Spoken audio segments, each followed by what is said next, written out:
it, today's session with Nisinuga Reflection, where we talk about issues and matters that are germane to your mental health, to your emotional well-being, to your personal growth and development, that will facilitate your joy, your peace, which also translate to improvement in your productivity value and your relationships with family members as well as your co-workers in your community. So emotions are feelings that can be interpreted from our responses by our mind, by our body physiologically and physically to stimuli around us, either to what we hear, to what we see, or to what we perceive. So it's psychological in nature, it is physiological in nature. And then the stimuli can be from the situations around, from thoughts that go on in your mind, because thoughts are produced from what your senses pick. You try to rationalize about them.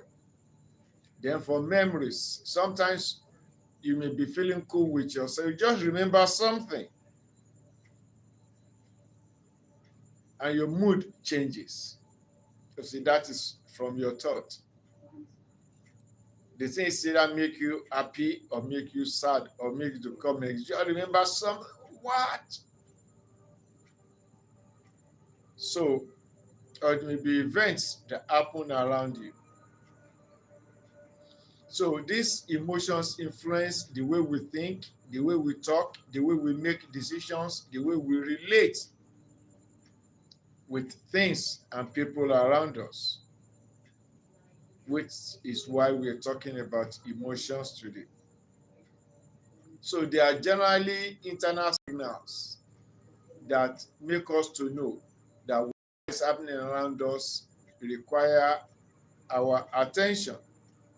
And emotions help us to adapt to changes in our environment, in our community, both internal and external environment. So we have different classes of emotions.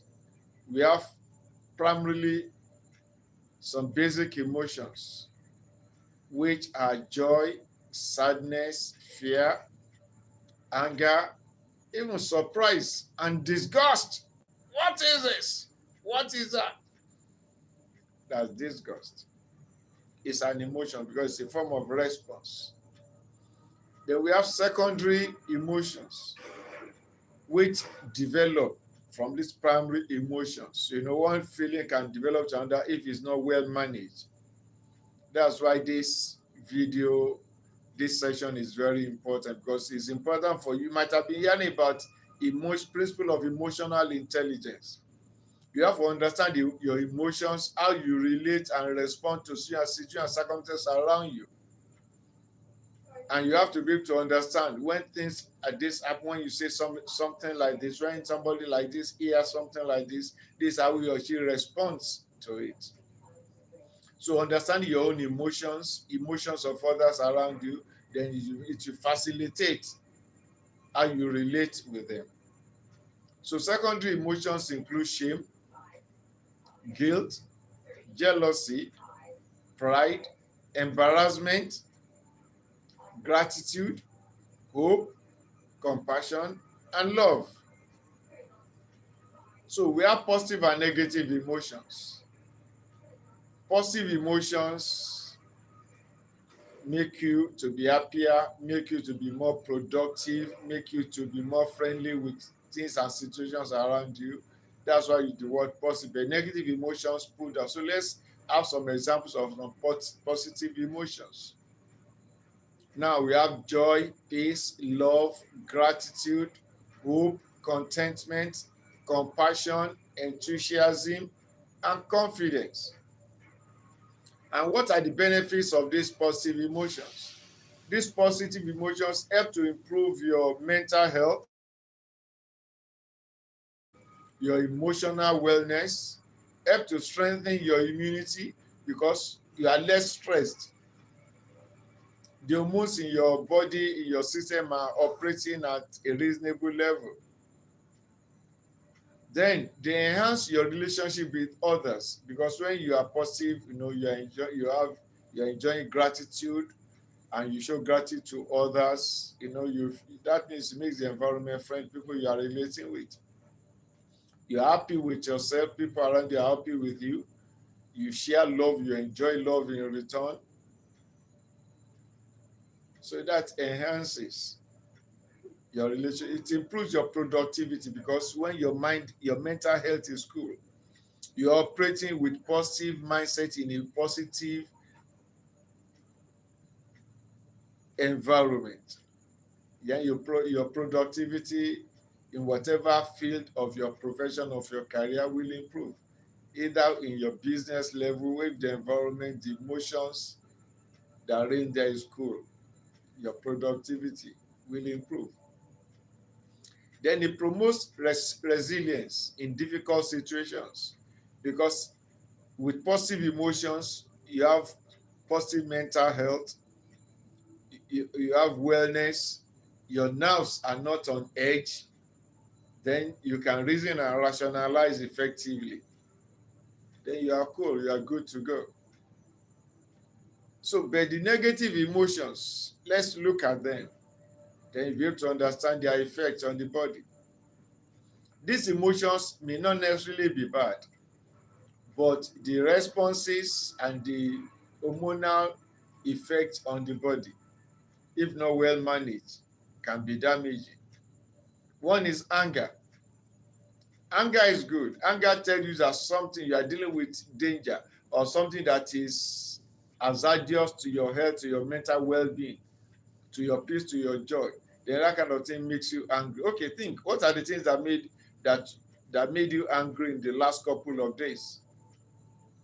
If you look in, you see that there are things that maybe you are insulted, you are being taken advantage of. There's somebody disappointed, somebody is doing something to malign you or to undercut you, or things like that. You get angry, say, what is this?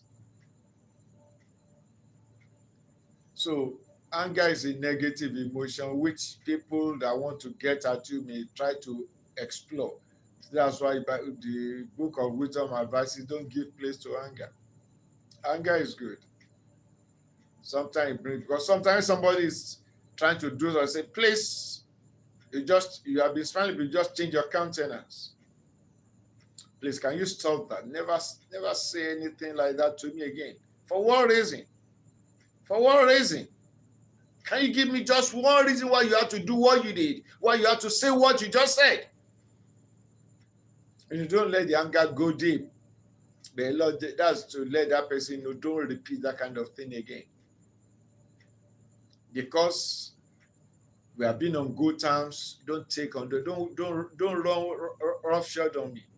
Don't insult my intelligence, don't insult my personality. Because I'm cool, because I'm quiet, because I'm gentle doesn't mean that I'm stupid. Please don't insult my intelligence. Please never do that again. Never say that again.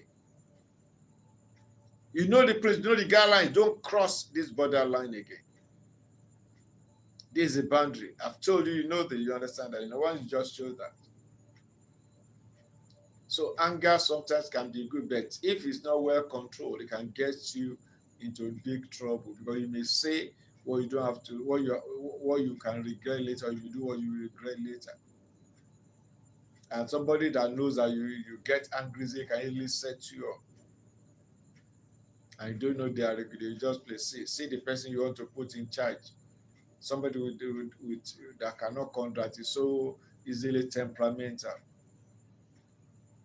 You just use anger to destroy your business, to just do this one. Somebody can use it against you. So that's why anger can be negative. Then fear. Fear is negative because fear makes you to can be trepidating, can make you to avoid to do a lot of things that you need to do, because fear of failure, fear of this, fear of that. But a good number of times fear can be positive. if it's well. That's why you need to understand these emotions. Now, you see snake on the ground, and you just, instead of it to avoid, you just go towards, it's along your path. You try to avoid it or try to just get it out of your way, but you now face it head on. That's not wise. So fear will make you to just stop in your track, then look right and left, see what can you do. You start to think. That fear is positive. Or like they say, you don't argue somebody with a gun. Just see somebody who long just carry a gun. Then you don't just walk. There can be, we have something called stray bullet. Fear of the unknown, fear of accidental discharge will make you to look for a way of escape, to look for safety. That's positive because it's for self-preservation.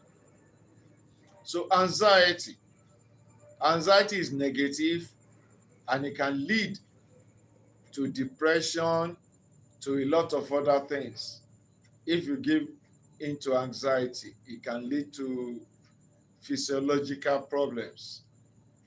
Then bitterness. Bitterness is a development from anger, and that is very, very negative. Bitterness leads to malice and a lot of bad and evil thoughts, which will not help you. Yes, Lenin, I remember you. You're welcome. Thank you for reflecting with me. So envy is another negative, envy can be sickening because it's offensive of you to look at yourself and look at how you can make yourself better.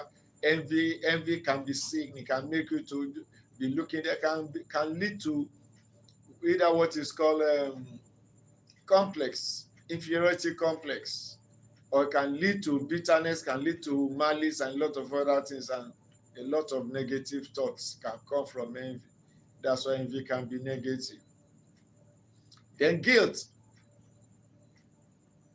That's why James Ali Chase wrote in one of his books, entitled "The Guilty Are Always Afraid."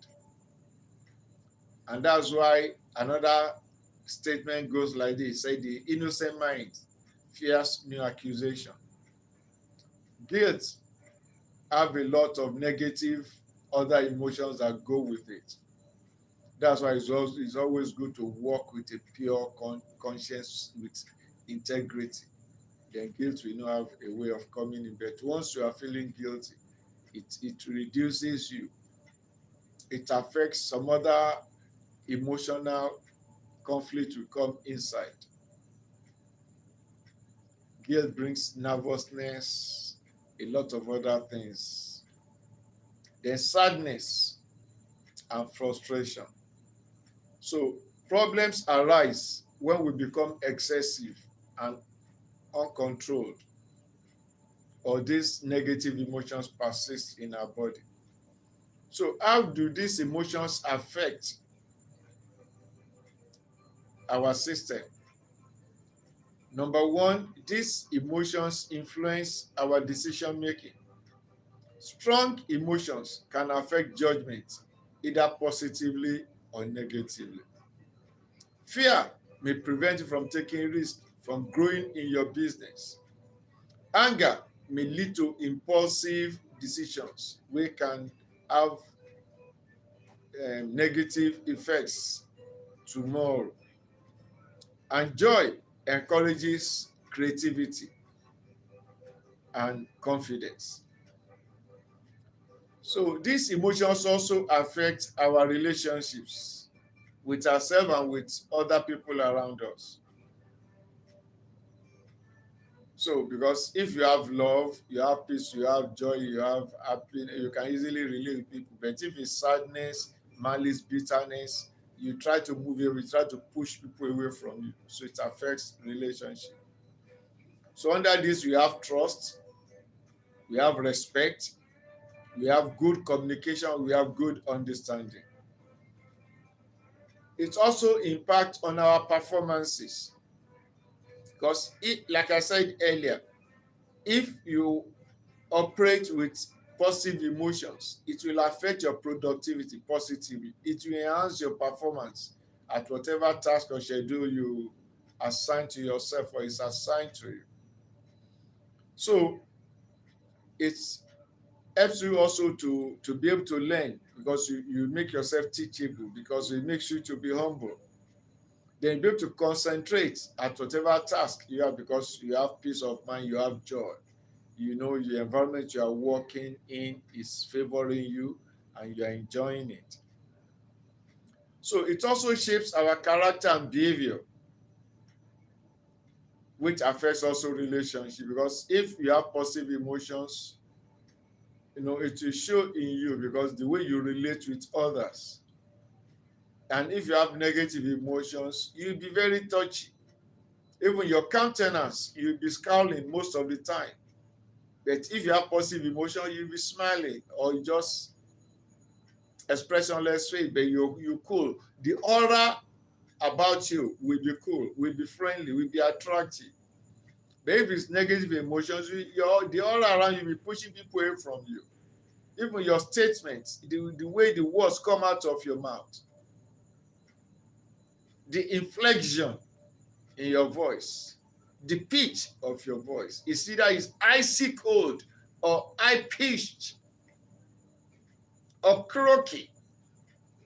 But if it's positive emotions, it will flow cool naturally.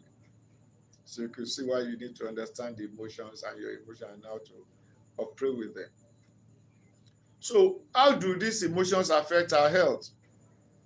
Positive emotions affect our blood system. It helps to lower stress, reduce stress. It helps to reduce the blood pressure. It helps to improve our sleep quality. It helps to strengthen our immune system, and it helps to increase your life satisfaction. You're happy with your environment. You're happy people, so you're cool, good to go. But negative emotions bring chronic stress, because you are not happy with yourself, you are not happy with your environment which you're operating, bitterness, anger, and all those things. So it brings a lot of stress. Then this one will lead to high blood pressure. Then anxiety disorders, because you are not sure what next. You don't know whether that person loves you, that person likes, that person complaining about you. The negativity mindset will dominate, unlike positivity mindset in case of positive emotions. Then this one can lead to depression. Because when you see that they don't like me at work, my family are like this, my so-called friends are like this, in the community it's like this, then you'll be depressed. You can't live in the world alone. You have to relate with people. But when people you are relating with, there is no good communication, no good rapport. Then the sleep will be affected. You have poor sleep and you have sleep disorders, which will lead, because when you don't sleep well, you don't eat well, you even enjoy the food you eat properly to the best you so you enjoy them. Then this will lead to headache. It will also lead to digestive problem. It's either your appetite will be affected, you just be pinching at your, when you eat food, the food will be losing their taste in your mouth. And there's something called indigestion. This can lead to indigestion. You eat the food did not digest well. Most of it will come out as phases. And when they are digested well, you just see that some people, they eat well, but it seems as if they are shrinking.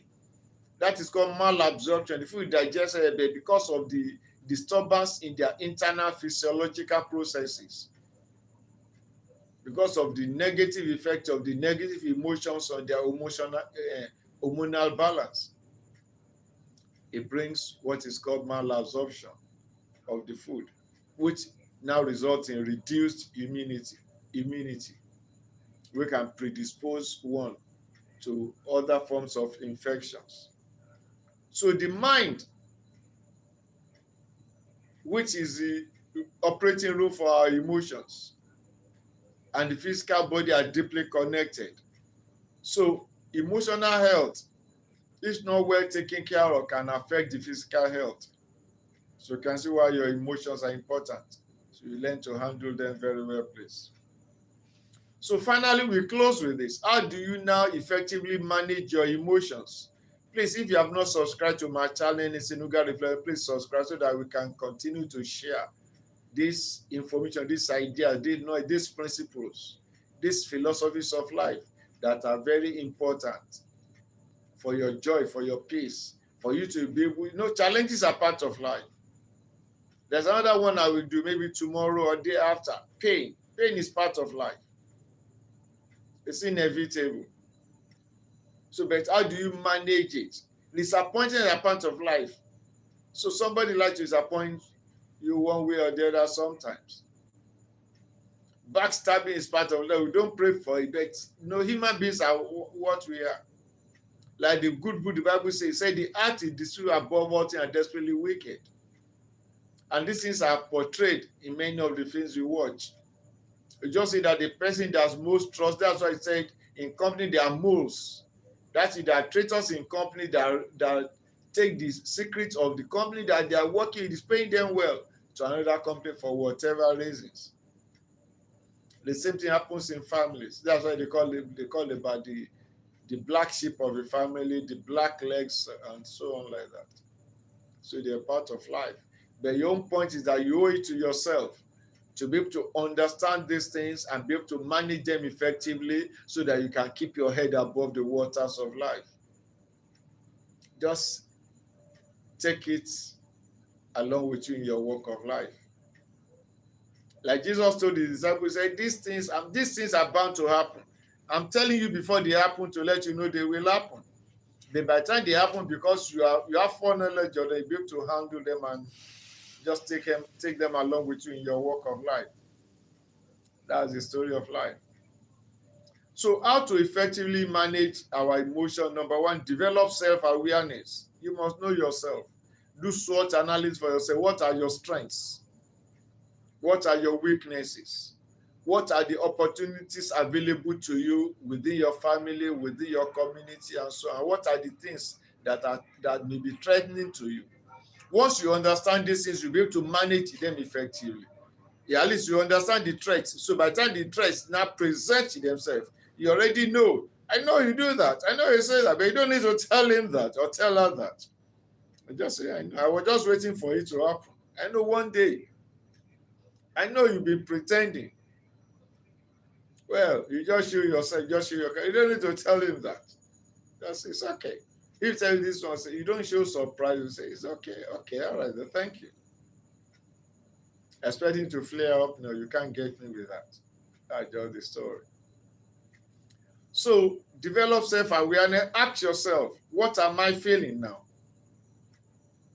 And why am I feeling this way? And what actually triggered this emotion? No, you need to ask, because once you understand, like I say, don't let somebody get your trigger in their hand. When they get the trigger, then they be able to manipulate you. They know what to say to make you happy. They know what they say to make you excited. And when you're excited, you are not in control. But your own job is to always stay in control of your mind. Don't be too excited, whatever news you hear. Because they want to have the trigger to your emotional control. So you cannot manage what you don't understand, what you don't know. So you have to start with yourself.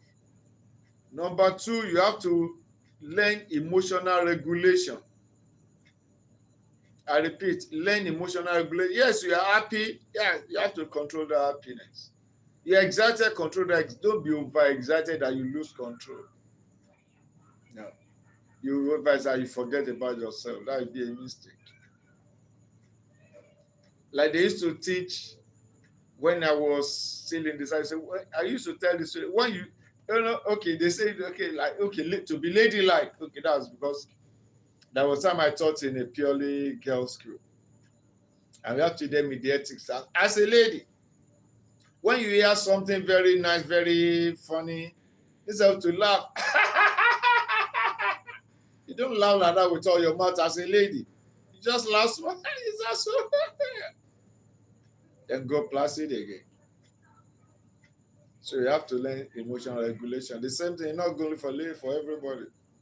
Don't get too excited and forget yourself.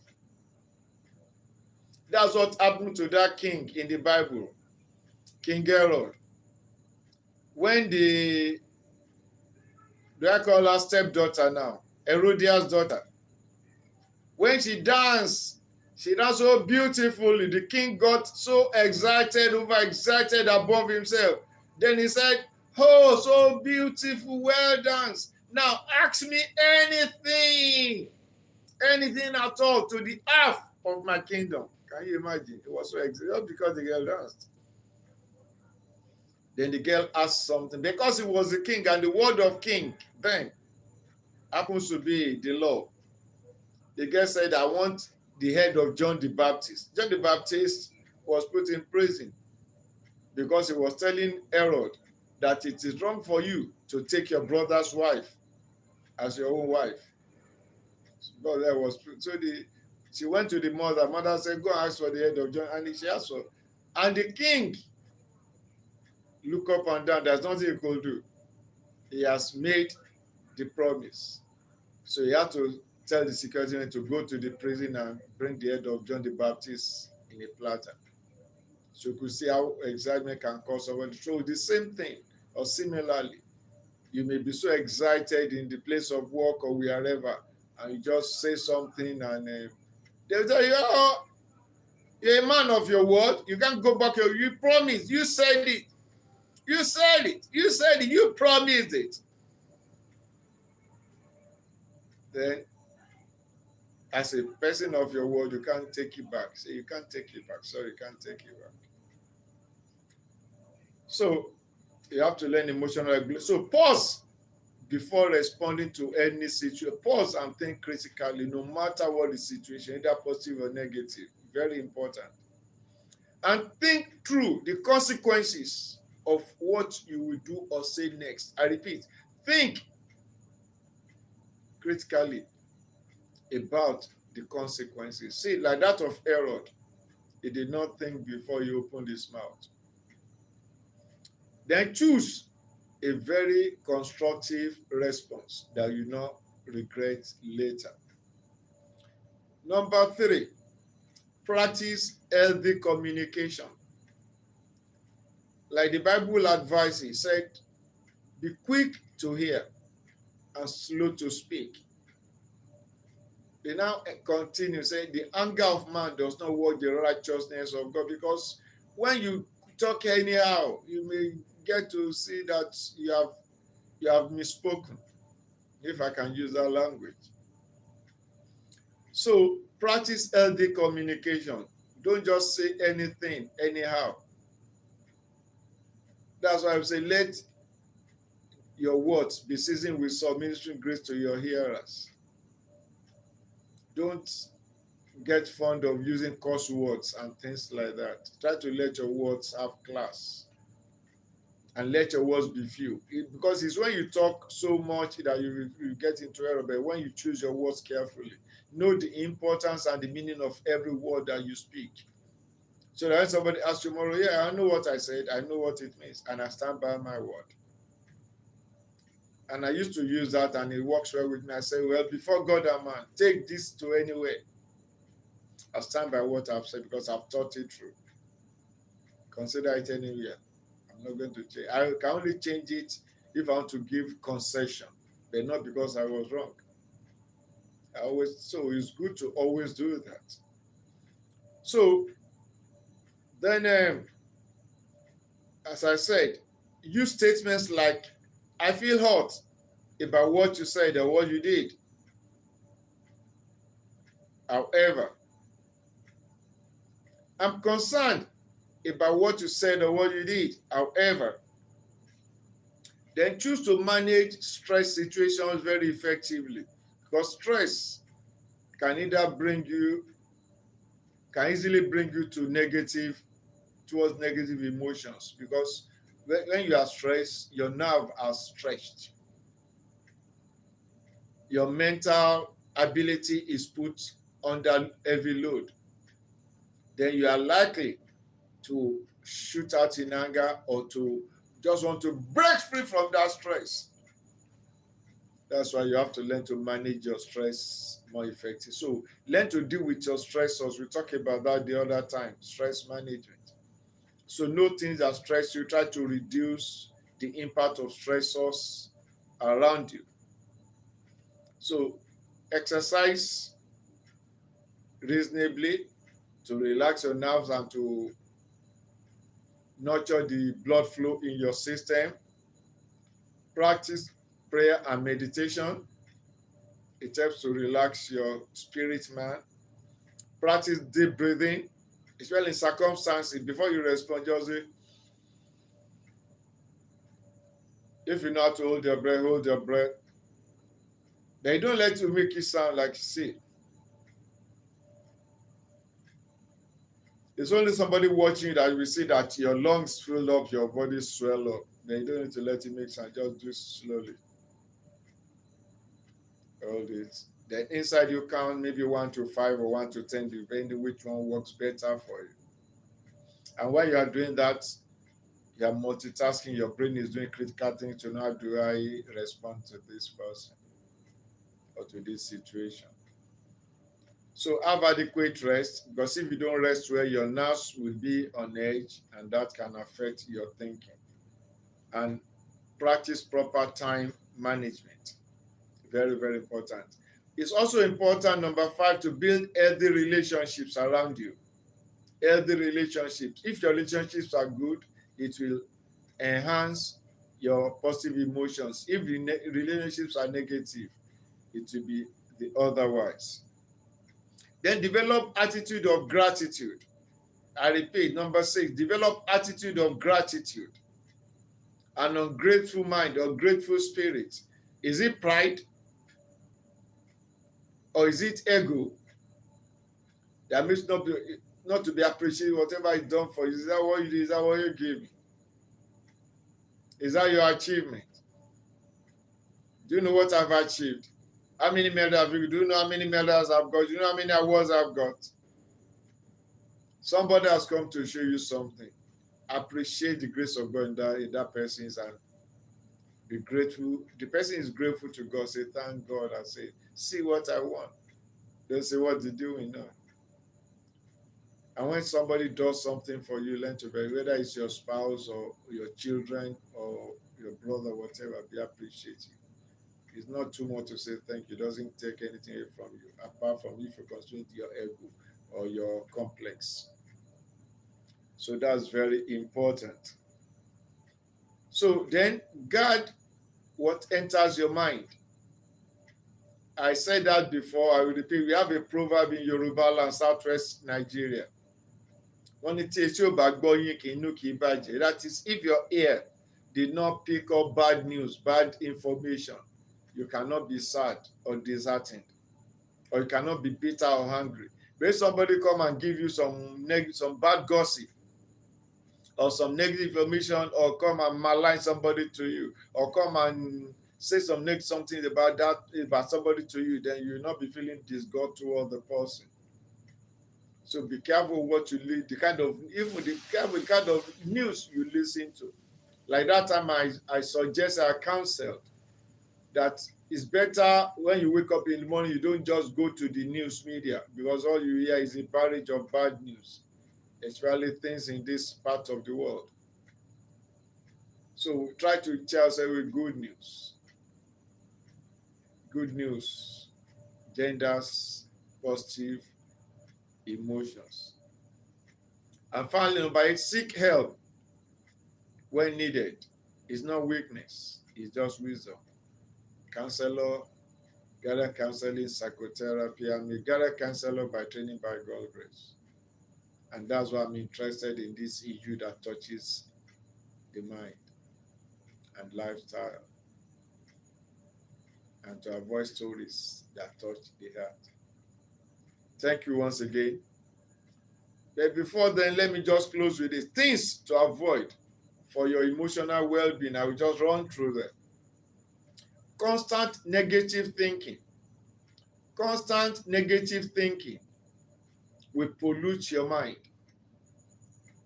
So try to positive. Well, what about if negative things happen around you? Yes, like I said, I repeat, there's nothing that's absolute in this life. Behind every dark cloud, there's a silver lining. Look for the silver lining.